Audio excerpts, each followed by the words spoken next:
What if a woman's silence had it condemned an entire nation? It was not an army that decided the fate of Israel. It wasn't a war. It wasn't a visible miracle. It was a decision made in the bedroom, a hidden fear, a choice between speaking or remaining silent. Esther had every reason to remain silent. Comfort, position, security. But the sky was watching. Before continuing, please leave a like. This helps this message reach more people. Subscribe to the channel. And he comments, I will not be silenced. Wow. Let's delve into the story that changed everything. Esther did not wake up that day thinking about saving a nation. She woke up like a queen. Protected. Silent. The decree had already been signed. Sealed with the king's ring. A collective death sentence. Men, women, children, an entire people marked for extinction. But Esther was in the palace. Away from the streets. Far from crying. Far from visible fear. The silence seemed logical. It seemed prudent. It almost seemed spiritual. After all, nobody had asked for his opinion. She hadn't been called. Entering uninvited could cost you your life. And here lies the first invisible danger in the story. When comfort disguises itself as wisdom, Esther had every reason not to get involved. She could tell herself that it wasn't the right time, that it wasn't safe, that God would understand. How often does silence seem like maturity? But it's just fear dressed up. The palace was beautiful, but it was also a hiding place. While the people wept outside, Esther was having dinner inside. And the biblical text does not accuse Esther. He reveals something even deeper. Even chosen people can hesitate. God doesn't call perfect people. He calls real people. The problem is that silence, when born from fear, it doesn't remain neutral. He begins to collaborate with evil. Esther did nothing wrong. But I still hadn't done the right thing either. There is a kind of silence that doesn't scream, but condemns. There is a type of omission that doesn't seem like a sin, but it perpetuates injustice. Esther was safe on the outside, but the story was falling apart from the inside. She didn't know yet, but its position was too strategic to be ignored. Nothing about that coronation was by chance. Nothing about that favor was a coincidence. Nothing about that rise was just luck. But when we don't understand the purpose, we treat the position as a prize, not as a responsibility. Esther's silence was not malice. It was about survival. And that's exactly how fear presents itself. Educated, rational, convincing. He says, be quiet. Don't expose yourself. Don't take risks. Let someone else speak. But the sky sees things differently. God doesn't just measure what we do. It also weighs what we avoid doing. And while Esther remains silent, someone out there decides not to accept the silence. Someone tears their clothes. Someone is crying loudly. Someone refuses to pretend everything is normal. Esther's comfortable silence is about to be challenged by a voice that does not accept silence. Because when God wants to move someone, He sends a word that shatters the comfort. And that word, it comes from Mordecai's mouth. Mordecai doesn't yell inside the palace. He's shouting from outside. Tear your clothes. He wears sackcloth. It becomes covered in ashes. While Esther remains silent, Mordecai transforms pain into protest. He refuses to normalize the sentence. He does not spiritualize injustice. He does not call what is the work of the enemy the will of God. Here begins the clash between two positions, the comfortable silence of the palace and the uncomfortable clamor of the street. Mordecai understands something that Esther hasn't yet realized. The danger is not just Haman's decree. The danger lies in the people becoming complacent. When everything seems decided, God always raises up a voice that refuses to be silenced. And Mordecai sends the message. It's not gentle. That's not diplomatic. That's not kind. Don't think you'll get away with it. If you remain silent now, help will come from elsewhere. But you and your father's household will perish. These words are not a threat. They are a revelation. Mordecai exposes a harsh truth. God is faithful to his plan. But it is not a hostage to our decisions. The heavens don't go into crisis when someone is silent. The purpose remains. History moves forward. But those who remain silent can be replaced. This is one of the most weighty truths in the Bible. God does not cancel the plan. He changes the instrument. And here Esther's silence loses its appearance of security. Because Mordecai reveals something even deeper. The palace is not as safe as it seems. The crown is not armor. Positioning doesn't offer absolute protection. Silence is no shield. If the decree applies to all Jews, this also applies to the queen. The illusion of isolation crumbles. The false sense of being exceptional dissipates. Esther's fear now has a name and form, and as a consequence. But Mordecai doesn't stop there. He poses the question that has spanned generations. Who knows but that you have come to your kingdom for such a time as this? This sentence does not make an accusation. She wakes up. She transforms position into purpose. She trades comfort for a mission. She reveals that the favor received in the past. It was preparation for a risk in the present. Nothing that Esther experienced was by chance. Nothing in his story was wasted. None of his pain was in vain. The throne was not the end of the journey. That was the starting point. When God raises someone up, He always thinks beyond the individual. He thinks about lives. Across generations. In collective release. Esther is now cornered. Staying silent doesn't guarantee more safety. Speaking seems dangerous. But remaining silent is also an option. This is where the decision begins to take shape from within. Fear no longer reigns supreme. A new consciousness is born. And before acting, Esther needs to do something essential.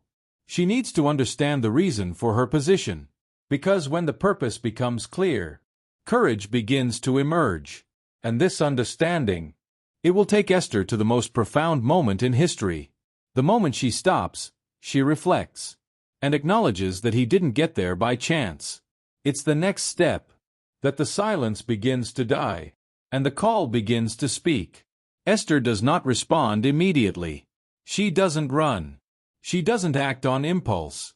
She stops. And this moment of pause is sacred, because decisions that change destinies are not made in haste. They are born in consciousness. Mordecai's question echoes within her, not as an accusation, but as a calling. Who knows if it wasn't meant for a time like this? This sentence begins to reorganize everything from the inside. The pain of the past, orphanhood, anonymity, an unlikely choice for queen. Everything is starting to make sense. Esther understands something that changes her perspective. The throne was not a reward. It was a responsibility. She didn't go there to be protected from the problem. She arrived there to be the answer. When the purpose is revealed, fear loses its throne in the heart. Don't disappear, but stop sending them. Esther realizes that silence was not neutrality. It was a postponement. And to postpone at that moment, it meant allowing destruction. She understands that God didn't put her there just to observe history, but to get into it. There is a moment in spiritual life where it's no longer possible to pretend we didn't see, which we did not hear, which we don't understand. Esther reached that point. Conscience now outweighs fear. She realizes that remaining silent would be denying her own calling, and speaking out would be to honor everything that God has built up to that point. But this clarity doesn't make her arrogant. On the contrary, she doesn't trust the crown. She doesn't trust the position. She doesn't trust her own influence. She understands purpose without dependence. It's simply human courage. And human courage does not sustain eternal decisions. Then Esther does something that reveals spiritual maturity. Before speaking to the king, she decides to talk to God. She asks for fasting. It calls for unity. He asks for intercession. She calls upon the people to share in the weight of the decision. Because when the mission is too big, no one should carry this burden alone. The text here teaches us something profound. A clear purpose does not eliminate the need for prayer. It increases. The greater the risk, the deeper the dependence, the greater the problem must be. Esther understands that it's not just about entering the throne room. It's about aligning yourself with the heavens. She doesn't rely on beauty. It does not rely on human favor. It doesn't rely on position. She relies on the God who rules over kings and changes decrees. Consciousness is now clear. But the final decision still requires something more. Because understanding the purpose, it does not remove the risk. The door is still closed. The law still exists. The scepter has not yet been extended. Esther knows what she needs to do, but he also knows what he could lose. It is at this point that faith ceases to be mere discourse, and it becomes delivery. In the next step, Esther not only understands the calling, she accepts it, even if it costs everything. The day arrives. The fast is over. The silence of the room gives way to the silence of the hallway. Esther puts on her jacket, not just with real clothes, but decisively. Each step towards the throne room, it's a step towards risk. She knows the law. Entering uninvited is a death sentence. No explanation is accepted. No good intentions are taken into consideration. The door opens. Time slows down. My heart races. This is the most tense point in the story, because now there is no more strategy. There is no alternative plan anymore. There's no going back now. Here we learn something that transcends centuries. There comes a point when faith no longer questions possibilities. She acts. Esther enters. And before the king says a word, before the verdict is pronounced, she's already made up her mind. If I perish, I perish. This phrase is not defeat. It's delivery. It's not desperation. It's clear. She's not saying she wants to die. She's saying she's not going to live in hiding anymore, because there is a kind of life that is already death. Life without obedience. And when Esther crosses that boundary, something invisible happens. Human risk finds divine favor. The king sees Esther. The scepter moves. Grace is revealed. But it's important to understand. The scepter did not extend because Esther was bold. It extends because Esther was obedient. Heaven had already decided before the palace. And even so, Esther doesn't dump everything at once. She doesn't accuse anyone. She doesn't expose herself. She discerns. Courage is not impulsiveness. It is wisdom in motion. She invites. She's getting ready. She creates the right moment. Because those who act guided by God, you know that time is also part of the miracle. And here history teaches us something profound. Not every deliverance happens in the first act.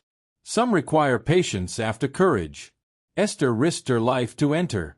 Now you need to hold your position to complete the mission. The risk opened the door. But there is still a hidden enemy. A plan in progress. A decree that needs to be reversed. The danger is not over. He has only just begun to be exposed. Esther is no longer silent. But he hasn't said everything yet.